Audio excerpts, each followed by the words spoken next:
रात के समय भोला काम से वापस आ रहा था। आज उसने पूरे 200 रुपए की मजदूरी की थी और अब वो अपनी बीवी राधिका और बेटे रोशन के लिए बाजार जाकर कुछ अच्छा खाने के लिए लेकर जाने वाला था। भोला बहुत ही खुश था कि पूरे 5 दिन बाद अब उसकी पत्नी और बेटा कुछ अच्छा खाएंगे। इसीलिए वह जलेबी की दुकान पर खड़ा होकर कहता है, भैया मुझे 50 रुपए की जलेबी और 30 रुपए के समोसे दे दो गर्मा गर्म। अब जलेबी वाला भोला को गर्म समोसे और जलेबी पैक करके दे देता है। भोला वहाँ से जा ही रहा था कि तभी वहाँ एक औरत अपने छोटे से बच्चे को गोद में लिए उस जलेबी वाले से कहती है, भैया 2 दिन से मैं और मेरा बच्चा भूखा है, कुछ खाने को दे दो, भगवान आपका भला करेगा।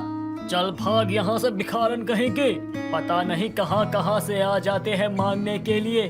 भैया मैं सच कह रही हूँ, मेरा बच्चा भूखा है, कुछ दे दो खाने को, इस गरीब माँ की आपको दुआ लगेगी। चल निकल जा यहाँ से, मुझे नहीं चाहिए कोई भिखारन विखारन की दुआ, समझी क्या, निकल।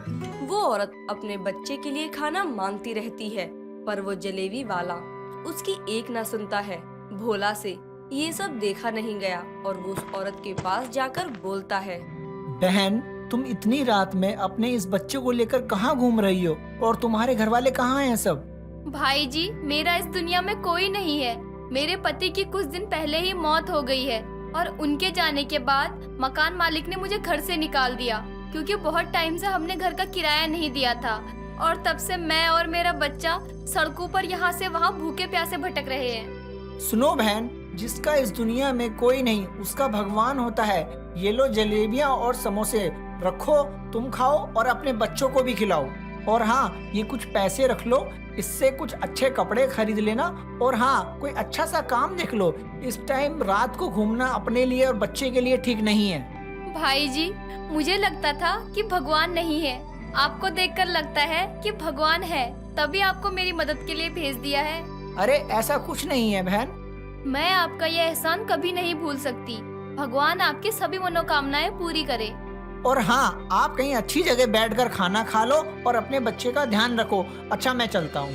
इतना कहकर भोला वहाँ से अपने घर की ओर चल देता है और सोचता हुआ आता है, अब मैं राधिका और रोशन को क्या कहूँगा कि मैंने जो आज काम किया उसके पैसे कहाँ गए, और मैंने तो रोशन से वादा भी किया था कि आज उसे जलेबी और समोसे खिलाऊंगा, वो भी पूरा ना कर पाया। अब मैं क्या करूं? मुझे लगता है आज मेरी खैर नहीं। भोला यही सब सोचता हुआ घर आ जाता है और अब वो घर पहुंच जाता है तो भोला को देख उसका बेटा रोशन भागता हुआ आता है और अपने पापा से कहता है, पापा आ गए, पापा आ गए। पापा पापा आप मेरे लिए जलेबी और समोसे लाए हो ना? आपने बोला था कि आप लेकर आओगे। अरे बेटा वो क्या हुआ पापा, आप आज भी नहीं लाए क्या जलेबी?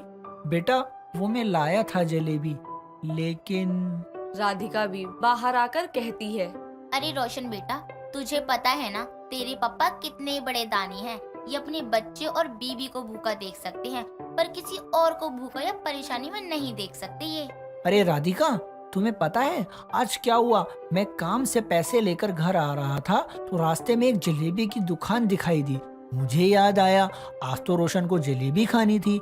फिर मैंने जलेबी और समोसे पैक करवा लिए और मैं समोसे जलेबी लेकर निकल ही रहा था, तभी एक गरीब माँ अपने बच्चे को गोद में लेके वहाँ आई और जलेबी वाले से थोड़ा खाना अपने बच्चे के लिए मांगने लगी, लेकिन उस दुकान वाले ने उसकी एक ना सुनी।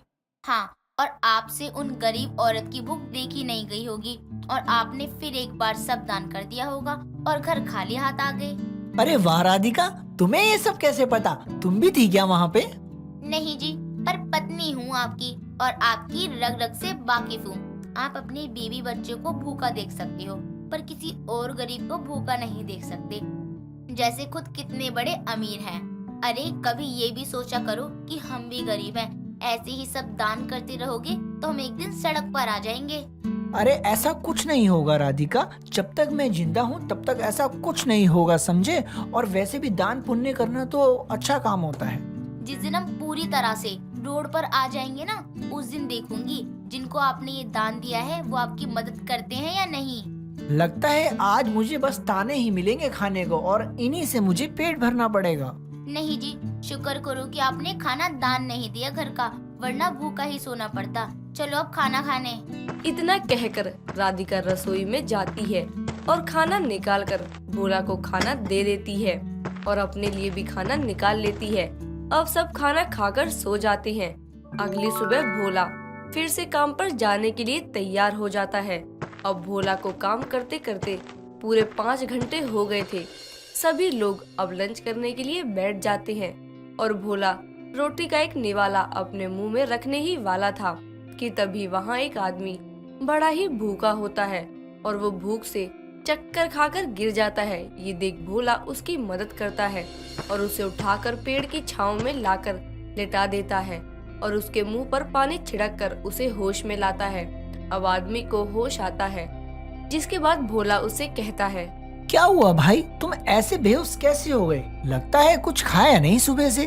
भाई मैंने कल रात से कुछ भी नहीं खाया। ऐसा क्यों? मेरा एक छोटा भाई शहर में पढ़ रहा है तो उसे पैसों की जरूरत थी, इसलिए मैंने सारे पैसे उसे दे दिए ताकि उसकी पढ़ाई ना रुके। और मेरे पास अब कुछ भी नहीं बचा। मेरे पास खाने तक के लिए पैसे नहीं है भाई। तुम परेशान मत हो भाई, ये लो मेरा खाना और खा लो पेट भर के। भाई फिर आप क्या खाएंगे? अरे मैंने तो खाना कब का खा लिया था, ये बच गया था। शायद इन रोटियों पे आपका ही नाम लिखा था। भाई आपका भगवान भला करे। इतना कहकर वो आदमी खाना खाने लगता है और भोला उसको देखकर खुश होता है। सारा खाना दान करने के बाद भोला को बहुत अच्छा लगता है। अब शाम हो गई थी। सभी लोग ठेकेदार से अपने दिन भर की मजदूरी लेने गए। सबसे आखिर में भोला की बारी आती है और भोला के जाते ही पैसे खत्म हो जाती हैं और ठेकेदार उसे कल पैसे लेने के लिए कहता है। भोला कुछ नहीं कहता और घर आ जाता है। तभी घर आकर वो देखता है कि राधिका दरवाजे पर बैठकर रो रही थी। तो भोला उससे कहता है, क्या हुआ राधिका, तुम यहाँ बैठकर रो क्यों रही हो? अजी आज मकान मालिक आया था और कह रहा था कि कल उसे मकान खाली चाहिए, वरना सब सामान बाहर फेंकवा देगा। पर ऐसा क्यों कर रहा है वो अचानक से? पता नहीं जी, पर बहुत गुस्से में था वो। सच में कल वो सब फेंक देगा बाहर। पर अब इतनी रात में दूसरा घर कहाँ मिलेगा? अरे आपने तो कितने लोगों को दान दिया है, किसी से पूछ कर देख लो, क्या पता कोई मदद कर दे। ठीक है, मैं किसी से कह कर देखता हूँ। भोला एक एक करके उन सभी लोगों के पास जाता है जिनकी उसने मदद की थी, पर अफसोस कोई भी उसकी मदद नहीं करता। सब जगह घर ढूंढने के बाद भोला घर वापस आ जाता है तो देखता है कि भोला का बेटा रोशन बहुत बीमार था और भोला की पत्नी उसके पास बैठकर उसके माथे पर पट्टी रख रही थी। ये देख भोला कहता है, क्या हुआ रोशन को राधिका? अच्छा भला सो रहा था, अचानक से रोने और चिल्लाने लगा। जब मैंने देखा तो इसका पूरा शरीर तप रहा था। बहुत तेज बुखार है इसे, जल्दी से डॉक्टर को बुला लाओ जी। हाँ हाँ अभी जाता हूँ। भोला भागा भागा डॉक्टर के घर जाकर उसे बुलाकर लाता है। डॉक्टर रोशन को कुछ दवाई लिखकर देता है और अब भोला के पास दवाई के पैसे नहीं थे। डॉक्टर के जाने के बाद भोला बड़े उदास मन से वहीं बैठ जाता है। फिर काफी देर बाद सोच समझकर वो घर से बाहर दवाई लेने के लिए निकल जाता है, पर कोई भी बिना पैसे की उसे दवाई नहीं देता। चलते चलते वह एक लड़के से टकरा जाता है जिसका नाम देव था। वो भोला को देखकर कहता है, अरे भोला भैया आप कौन?